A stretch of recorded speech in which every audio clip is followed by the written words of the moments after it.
Hi everyone, my name is Jared Crisostomo, and today we'll be talking about one of the world's famous luxury jewelry houses, Tiffany Co. Their vision statement is to be the world's most respected and successful designer, manufacturer, and retailer of the finest jewelry. Their objective is to maintain an ethical business that is qualitative and sustainable. They strive to protect the interests of stockholders by making responsible decisions that show their brand's righteousness. Its goal is to improve the communities where they operate and understand how important it is to enhance the environmental performance of their company. They continuously work with the employees, supply chain, stockholders, local communities, and civil society to build up the company's social impact and diminish its environmental impact. Tiffany has been in business for over 180 years. Let's take a brief look at the company's major events. The first Tiffany store opens up in 1837 in New York City. Their first day sales equaled $4.98. In 1845, Tiffany published the Freck direct mail catalog in the US, introducing Americans to luxury goods. It is now known as the Blue Book and has since been published annually. In 1848, Tiffany brings diamonds to the US from Europe, allowing the nation's elite to buy diamonds at home for the very first time. Then in 1851, Tiffany becomes the first American company to adopt the .925 sterling silver standard, which is later adopted by the entire US. In 1878, Charles Louis Tiffany purchased a 287.42 carat fancy yellow diamond, now known as the Tiffany diamond, and is one of the world's finest gemstones. Today, the world famous diamond is on permanent display at the Fifth Avenue flagship, where it attracts more than 300 visitors each day. In 1885, Tiffany redesigns the Great Seal of the United States. It appears on the dollar bill to this day and allows everyone to carry a Tiffany design in their wallet. The next year, Charles Louis Tiffany introduces the Tiffany setting, which is the engagement ring as we know it today.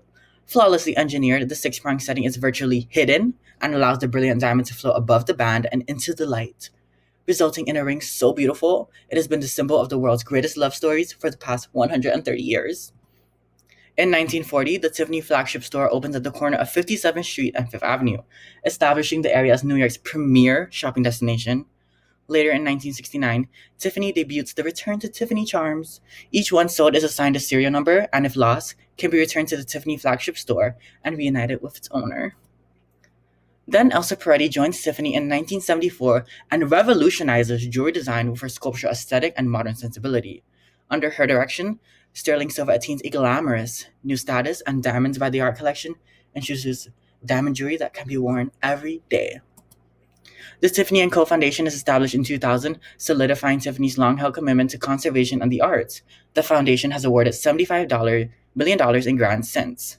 Finally, earlier this year, Tiffany Co. is acquired by the luxury design house LVMH, which owns other prominent designers such as Louis Vuitton. Let's take a brief breakdown of Tiffany's finances. Their 2019 net sales equaled $4,424 million. Of those net sales, 44.3% come from the Americans, and 86% of those American sales are from the US alone. 28.9% of net sales are from Asia Pacific region, of which China is responsible for 60%.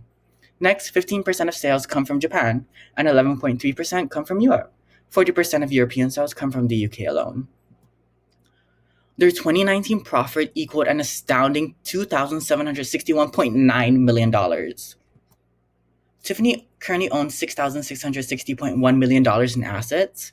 They hold $874.7 million in cash and cash equivalents and $2,463 million in net inventories.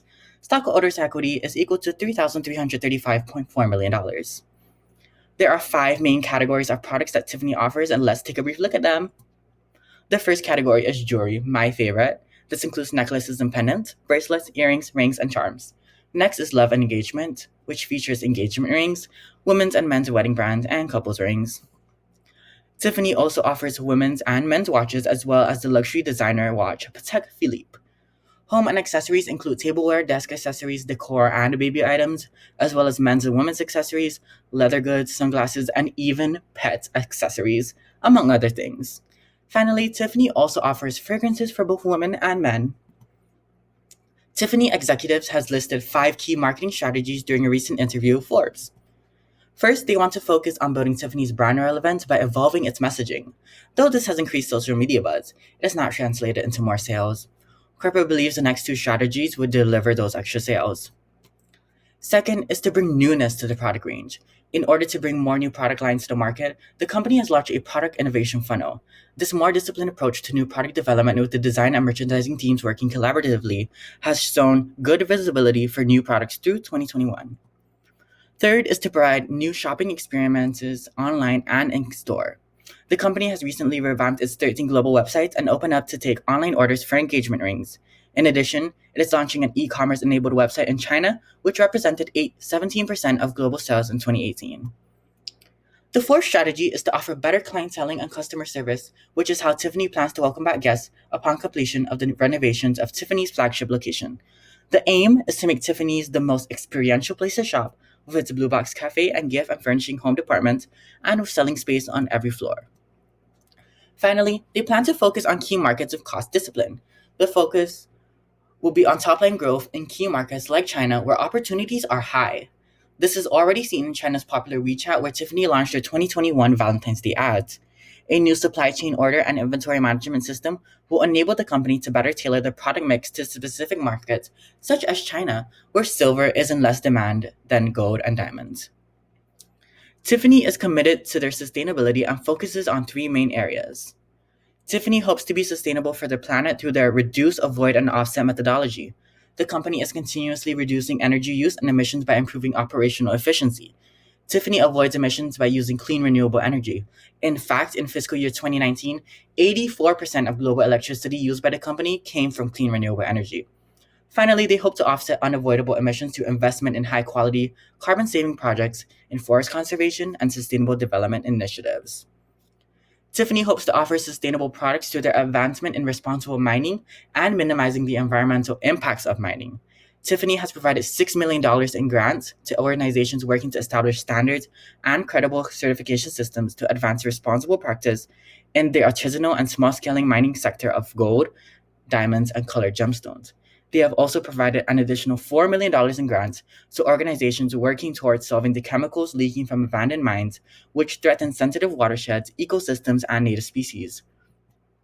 The third Tiffany sustainability pillar is people. Tiffany works to protect human rights and is committed to bringing a solution to the Democratic Republic of Congo, where mining has been associated with violence, human rights violations, and environmental degradation.